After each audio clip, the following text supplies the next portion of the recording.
Breaking news आ रही है Gaza पट्टी से। वहां फिलिस्तीन के लड़ाकों ने इजराइल के ऊपर 400 रॉकेट दाग दिए। इजराइल पर रात से शुरू हुई रॉकेटों की यह बारिश दिन में भी जारी रही। इजराइल के मुताबिक उसके ऊपर फिलिस्तीन के लड़ाकों ने 400 रॉकेटों की बौछार की। एक रोज पहले भी इजराइल पर जोरदार हमला बोला गया, जिसके पीछे PIJ यानी पैलेस्टीनियन इस्लामिक जिहाद का हाथ बताया गया। लेकिन इस बार जो हमला हुआ उसमें हमास भी कूद गया, यानी इजराइल के खिलाफ फिलिस्तीन के चरमपंथी संगठन हाथ मिला रहे हैं, जिसके जवाब में इजराइल भी गाजा पट्टी पर लगातार एयर स्ट्राइक कर रहा है। जिसके बाद ऐसा लग रहा है मानो वहां भीषण जंग छिड़ गई हो, क्योंकि फिलिस्तीन के लड़ाकों ने एक दिन में 400 रॉकेट दागकर इजराइल को अपनी ताकत दिखाई। उन्होंने रात से लेकर दिन तक इतने रॉकेट छोड़े मानो वो इजराइल का नामो निशान मिटाना चाहते हैं और उसे यह बताना चाहते हैं कि अब तो सीधी जंग छिड़ गई है, यानी गाजा और इजराइल के बीच आर पार की लड़ाई शुरू हो गई है। और वहां के हालात देखकर ऐसा लग भी रहा है, क्योंकि पिछले 3 दिन से गाजा पट्टी और इजराइल के शहर धमाकों की आवाज से गूंज रहे हैं। वहां से जैसी तस्वीरें आ रही हैं वो किसी का भी दिल दहला सकती हैं, क्योंकि रात के वक्त गाजा पट्टी से छोड़े गए रॉकेट इजराइल के आसमान में मौत बनकर मंडरा रहे हैं। वहां से आए वीडियो में दिखा कि रात में 1-2 नहीं बल्कि दर्जनों की संख्या में रॉकेट दागे गए, जो तेजी से इजराइल के शहरों की तरफ बढ़ते नजर आए। लेकिन इजराइल की सेना भी तैयार बैठी थी, क्योंकि पिछले 3 दिन से वहां छिड़ी लड़ाई वक्त बीतने के साथ भीषण होती जा रही है। और इजराइल को भी इस बात का पता था कि फिलिस्तीन के लड़ाके हमलों में तेजी लाएंगे। और हुआ भी कुछ ऐसा ही। इजराइल के ऊपर रात से शुरू हुए रॉकेट हमले सुबह होने तक जारी रहे। सुबह की रोशनी में भी आसमान में चमकते दर्जनों रॉकेट दिखाई दिए, जिनके निशाने पर इजराइल था। जैसे ही गाजा पट्टी की तरफ से रॉकेट छोड़े जाते, वो तेज आवाज के साथ इजराइल के लोगों को खौफ से भर देने के लिए बढ़ जाते। और यह सिलसिला सुबह होने के कई घंटों बाद तक चलता रहा। उधर इजराइल में रॉकेटों की डरा देने वाली आवाज से खलबली मच गई। एक वीडियो में तो इजराइल के कुछ पुलिस वाले अलर्ट का सायरन बजने के बाद सड़क पर लेटे नजर आए। इसी तरह गाजा पट्टी के करीब के इजराइल के एक बड़े इलाके में अफरा तफरी मच गई और वहां लोग रॉकेटों की मार से बचने की कोशिश में जुटे रहे। गाजा पट्टी के नजदीक इजराइल के शहरों में अलर्ट के सायरन बजने लगे। एम्बुलेंस और पुलिस के जवान किसी भी तरह के हालात से निपटने के लिए तैयार हो गए, क्योंकि गाजा पट्टी से रॉकेटों का दागा जाना दोपहर होने तक जारी रहा।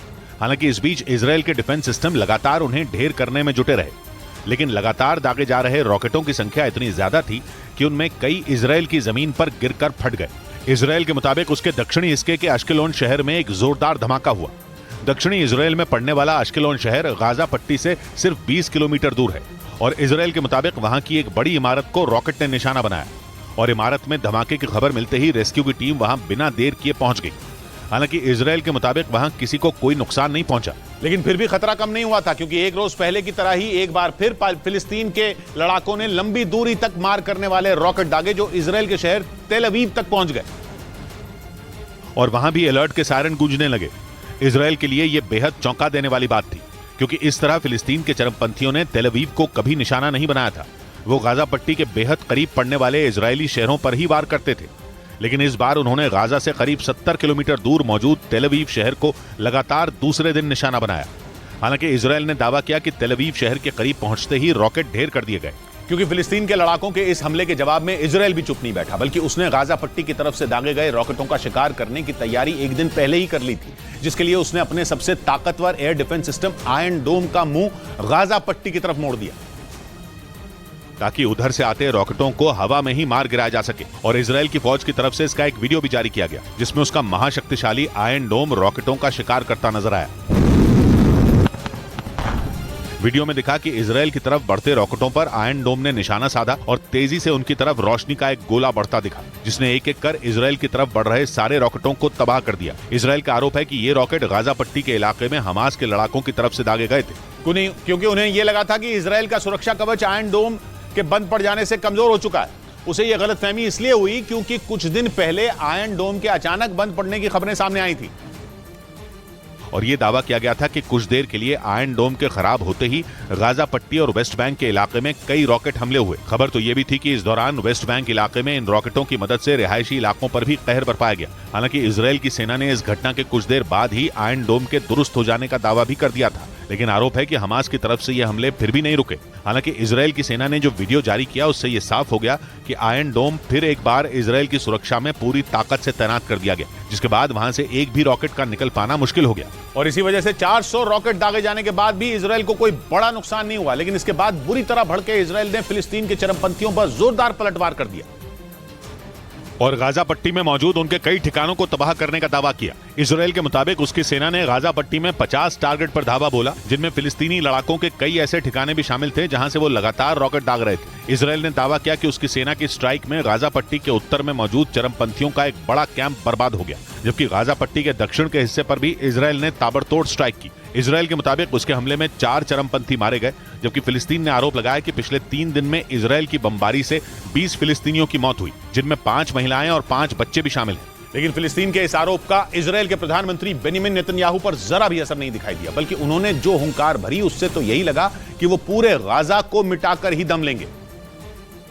यानी जब तक गाजा पट्टी में एक भी फिलिस्तीनी चरमपंथी रहेगा, इजराइल की स्ट्राइक वहां जारी रहेगी। इसी वजह से माना जा रहा है कि आने वाले दिनों में इजराइल और फिलिस्तीन के बीच भिड़ंत और बढ़ेगी, क्योंकि बेनियामिन नेतन्याहू ने साफ कर दिया कि इस बार का हमला तो बस शुरुआत है। ואני רוצה לחזור ולומר, כל מי שפוגע בנו, नेतन्याहू ने फिलिस्तीन के चरमपंथी संगठनों को इजराइल के लिए सबसे बड़ा खतरा बता दिया और उन्होंने ऐलान कर दिया कि जब तक उन चरमपंथियों का सफाया नहीं हो जाता, इजराइल चैन से नहीं बैठेगा। जिसका मतलब ये कि इजराइल ने फिलिस्तीन के साथ लंबी लड़ाई छेड़ने का मन बना लिया है और इसीलिए उसने अपने देश में तैयारियां भी शुरू कर दी हैं, जिसके लिए उसने तेल अवीव शहर में करीब 250 बॉम्ब शेल्टर खोल दिए। साथ ही इजराइल ने गाजा पट्टी से लगने वाले अपने इलाके खाली कराने शुरू कर दिए और इजराइल की सेना वहां से हजारों लोगों को सुरक्षित ठिकानों पर ले गई है, क्योंकि इजराइल भी ये समझ चुका है कि इस बार की जंग आसान नहीं होने वाली। उसका पाला एक ऐसे संगठन से पड़ा है जिसे ईरान पाल पोस रहा है। गाजा पट्टी में मौजूद PIJ यानी पैलेस्टीनियन इस्लामिक जिहाद पर 2 रोज पहले इजराइल ने बड़ा हमला बोला था, जिसमें उसके 3 कमांडरों की मौत हो गई थी। इजराइल के मुताबिक इस संगठन को हथियार और पैसे ईरान से मिलते हैं और इसी वजह से गाजा पट्टी में इसकी ताकत बढ़ती जा रही है, जिसके खात्मे के लिए इजराइल ने वहां हमला बोला था। लेकिन इसके बाद इस चरमपंथी संगठन की तरफ से इजराइल पर 3 दिनों में करीब 800 रॉकेट दागे जा चुके हैं, जो ये बताने के लिए काफी है कि फिलिस्तीन का ये चरमपंथी संगठन कितना खतरनाक है। लेकिन इजराइल के लिए ये अकेली मुसीबत नहीं है, बल्कि उसकी परेशानी बहुत बड़ी हो चुकी है, क्योंकि इस बार उसके शहरों को निशाना बनाकर जो हमले किए गए उनमें हमास का भी हाथ बताया जा रहा है।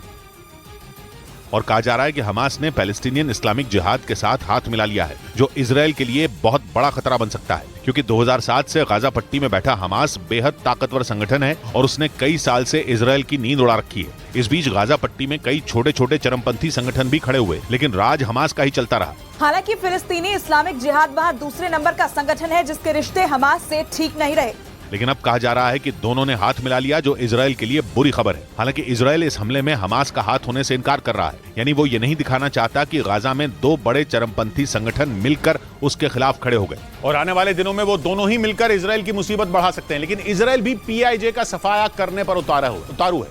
यही वजह रही कि उसने लगातार तीसरे दिन हमला बोला और PIJ के चौथे कमांडर को ढेर कर दिया। 2 दिन पहले भी इजराइल ने आसमान से गाजा पर बम गिराकर PIJ के 3 कमांडरों को मार गिराया था, जिसके बाद से गाजा में इजराइल और PIJ के बीच भयानक जंग छिड़ी है। अपने 3 कमांडरों की मौत की वजह से PIJ पहले ही आग बबूला था। हमास भी इजराइल को बदला लेने की धमकी दे चुका था, लेकिन इजराइल पर कोई असर नहीं पड़ा। उसने गाजा पर फिर एयर स्ट्राइक कर दी। इजराइल से लड़ने के लिए PIJ के हथियार रॉकेट हैं, इसलिए इजराइल उसकी रॉकेट लॉन्चिंग साइटों को ही निशाना बना रहा है। एक दिन पहले उसने पूरे गाजा में रॉकेट लॉन्चिंग साइटों पर बमबारी की थी और इस बार इजराइल ने PIJ की रॉकेट लॉन्चिंग फोर्स के हेड के घर पर सीधा हमला करके उसे मौत के घाट उतार दिया। यानी PIJ के कुल 4 कमांडर ढेर हो चुके हैं।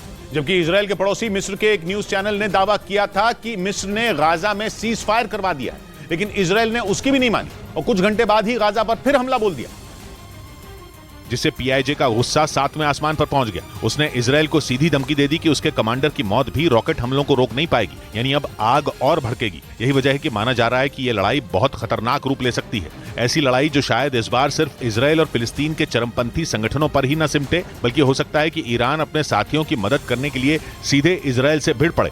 लेकिन दूसरी तरफ गाजा पट्टी में जारी लड़ाई को लेकर संयुक्त राष्ट्र भड़क गया। संयुक्त राष्ट्र के महासचिव एंटोनियो गुतेरेस ने वहां इजराइल और फिलिस्तीन के लड़ाकों के बीच लड़ाई में आम नागरिकों की मौत पर नाराजगी जताई, क्योंकि गाजा पट्टी में इजराइल की सेना और फिलिस्तीन के चरमपंथियों के बीच लड़ाई भीषण हो गई। वहां दोनों तरफ से लगातार एक दूसरे पर रॉकेट बरसाए जा रहे हैं। संयुक्त राष्ट्र की एक रिपोर्ट के मुताबिक इजराइल की सेना ने गाजा के रिहायशी इलाकों में भी बम बरसाए, जिनकी चपेट में आने से 19 फिलिस्तीनियों की मौत हो गई। दावा है कि मरने वालों में ज्यादातर महिलाएं और बच्चे शामिल थे और इसके अलावा ताबड़तोड़ रॉकेट हमलों में वहां कई मकान भी बर्बाद हो गए। मतलब इजराइल की सेना और फिलिस्तीन के चरमपंथी संगठन PIJ यानी पैलेस्टीनियन इस्लामिक जिहाद की लड़ाई में आम नागरिक भी पिस रहे हैं और इसी वजह से संयुक्त राष्ट्र ने दोनों पक्षों को लताड़ लगा दी और साफ कह दिया कि मासूम बच्चों और महिलाओं पर हमले बर्दाश्त नहीं किए जा सकते। और संयुक्त राष्ट्र के महासचिव ने इजरायल से गाजा पट्टी पर हमलों को फौरन रोकने की अपील की और सभी पक्षों को संयम बरतने की सलाह दी। इसके साथ ही एंटोनियो गुतरेस ने इजरायल और फिलिस्तीन के बीच समझौता कराने का प्रस्ताव भी दिया ताकि किसी भी तरह इस लड़ाई को रोका जा सके। उन्होंने अंतर्राष्ट्रीय मानवाधिकार कानूनों का हवाला देते हुए साफ कर दिया कि सेना की कार्रवाई में नागरिकों को नुकसान नहीं पहुंचाया जाना चाहिए। लेकिन इस जंग के बीच फिलिस्तीन के चरमपंथी संगठन PIJ यानी पैलेस्टीनियन इस्लामिक जिहाद ने उसके लिए ही मुसीबत खड़ी कर दी। इजरायल ने दावा किया कि PIJ के लड़ाकों ने गलती से फिलिस्तीनियों पर ही रॉकेट दाग दिए। बताया गया कि उन्होंने इजरायल की सेना को निशाना बनाने की कोशिश की, लेकिन उनका निशाना चूक गया और उन्होंने फिलिस्तीनियों पर ही रॉकेट गिरा दिए, जिसका एक वीडियो भी सामने आया जिसमें रात के अंधेरे में चारों तरफ रॉकेट की ही रोशनी दिखाई पड़ी। दावा है कि PIJ यानी पैलेस्टीनियन इस्लामिक जिहाद के लड़ाकों ने इजरायल की सेना को निशाना बनाने की कोशिश की, जिसके लिए उन्होंने आधी रात को ही ताबड़तोड़ रॉकेट दागे, लेकिन उनमें कई रॉकेट दुश्मन के इलाके में पहुंचने से पहले ही जमीन पर गिर गए, जिसकी वजह से गाजा में 4 फिलिस्तीनियों की मौत हो गई जबकि कुछ लोग घायल भी हो गए। असल में इजरायल की सेना गाजा में लगातार भीषण हमले कर रही है, जिसमें दावा है कि पैलेस्टीनियन इस्लामिक जिहाद को काफी नुकसान उठाना पड़ रहा है। खबर है कि इजरायल की तरफ से गाजा में PIJ के लड़ाकों पर बम बरसाए जा रहे हैं। इजरायल के मुताबिक इसी हफ्ते उसने PIJ के कई लड़ाकों को मार गिराया, लेकिन अपने ऊपर हुए हमलों से नाराज पैलेस्टीनियन इस्लामिक जिहाद के लड़ाकों ने भी इजरायल से बदला लेने के लिए पूरी ताकत झोंक दी और इजरायल की सेना को मुंह तोड़ जवाब देने से पीछे नहीं हट रहे। पैलेस्टीनियन इस्लामिक जिहाद के लड़ाके इजरायल के सैनिकों को निशाना बनाते हुए रॉकेट दाग रहे हैं, जिसकी वजह से इजरायल का गुस्सा भी बढ़ता ही जा रहा है और इसीलिए वो गाजा पर एयर स्ट्राइक कर रहा है। यानी इजरायल भी अब आर पार की जंग लड़ने के मूड में है। खबर है कि इजरायल की सेना ने PIJ के कुछ गोला बारूद के ठिकानों पर बम बरसाए। असल में इजरायल का आरोप है कि फिलिस्तीन के चरमपंथी संगठन पैलेस्टीनियन इस्लामिक जिहाद का सीधा कनेक्शन ईरान से है। उसका दावा है कि ईरान से उसे फंडिंग होती है। यही वजह है कि इजरायल PIJ के लड़ाकों को गाजा से पूरी तरह खत्म करना चाहता है और इसीलिए उसने पिछले कुछ दिनों में इस संगठन के लड़ाकों पर जमकर कहर बरपाया है। असल में पैलेस्टीनियन इस्लामिक जिहाद ने अब गाजा पट्टी के ज्यादातर हिस्सों में अपने पैर पसार लिए हैं और यही वजह है कि फिलिस्तीन का ये चरमपंथी संगठन इजरायल के लिए सबसे बड़ी मुसीबत बनता जा रहा है। इजरायल ने इसे खत्म करने के लिए पूरी ताकत झोंक रखी है, लेकिन उसका आरोप है कि PIJ के लड़ाकों को ईरान पाल पोस रहा है, जिसकी वजह से इजरायल और ईरान के बीच भी तनाव काफी ज्यादा बढ़ गया है। लेकिन पैलेस्टीनियन इस्लामिक जिहाद के लड़ाकों का भी गुस्सा भड़का हुआ है, क्योंकि पिछले हफ्ते इजरायल की जेल में भूख हड़ताल के दौरान एक फिलिस्तीनी की मौत हो गई थी, जिसके बाद फिलिस्तीन की तरफ से इजरायल के बॉर्डर वाले इलाकों में कई रॉकेट दागे गए थे, जिसके जवाब में इजरायल ने भी गाजा पट्टी में रॉकेट और बमों की बारिश कर दी थी। पर अब इजरायल और PIJ के लड़ाकों में भीषण लड़ाई चल रही है। दोनों एक दूसरे के खून के प्यासे हैं, लेकिन इसकी वजह से फिलिस्तीनियों को दहशत में जीना पड़ रहा है, क्योंकि इजरायल की सेना गाजा में PIJ के लड़ाकों पर हमले का कोई मौका नहीं छोड़ रही, जिससे वहां के लोगों की जान पर भी खतरा बना हुआ है। यही वजह है कि इजरायल को घुटनों पर लाने के लिए ईरान ने आतंकी संगठन हमास का साथ मांगा है। ईरान ने हमास से PIJ यानी पैलेस्टीनियन इस्लामिक जिहाद के साथ जुड़ने की अपील की ताकि वो इजरायल पर जोरदार हमला कर सके, क्योंकि जब से इजरायल ने गाजा में एयर स्ट्राइक कर आतंकी संगठन पैलेस्टीनियन इस्लामिक जिहाद के 3 कमांडरों को ढेर किया है, तभी से ईरान बदले की आग में जल रहा है। माना जाता है कि इस संगठन का सीधा कनेक्शन ईरान से है और ईरान ही उसे फंडिंग करता है। इसलिए ईरान इजरायल की इस एयर स्ट्राइक का बदला लेने के लिए उस पर बहुत बड़ा हमला करने की फिराक में है, जिसके लिए उसने गाजा पर शासन करने वाले चरमपंथी संगठन हमास से मदद मांगी है।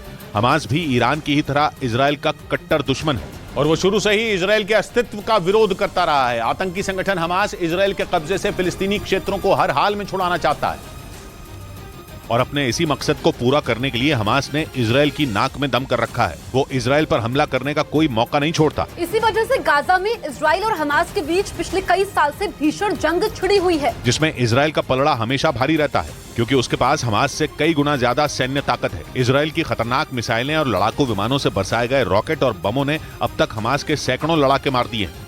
इसी वजह से हमास पूरी तरह बौखलाया हुआ है और हमास की इसी बौखलाहट को अपनी ताकत बनाने के लिए ईरान ने उससे मदद मांगी। ईरान चाहता है कि हमास और पैलेस्टीनियन इस्लामिक जिहाद मिलकर इजरायल के खिलाफ ऐसी जंग छेड़ दें कि उसका सबसे बड़ा दुश्मन तबाह हो जाए, क्योंकि इजरायल ईरान के सबसे बड़े सपने के बीच खड़ा है। ईरान जल्द से जल्द परमाणु बम बनाकर अपने दुश्मनों को डराने की फिराक में है, जबकि इजरायल ने उसके इसी खुफिया कार्यक्रम को रोकने की कसम खाई है, जिसके लिए इजरायल कई बार ईरान पर सीधा हमला करने की धमकी तक दे चुका है। इजरायल का दावा है कि उसकी खतरनाक मिसाइलें और लड़ाकू विमान हर वक्त ईरान पर अटैक करने के लिए तैयार हैं, इसराइल अब तक ईरान के समर्थन वाले कई चरमपंथी संगठनों को सीरिया और इराक में निशाना भी बना चुका है। लेकिन अब तक ईरान से उसकी सीधी टक्कर नहीं हुई है। हालांकि पिछले एक साल में ईरान और इजराइल के बीच तनाव इतना बढ़ चुका है कि कई बार जंग की नौबत भी आ चुकी है और इसीलिए ईरान अपनी ताकत बढ़ाने में जुटा है।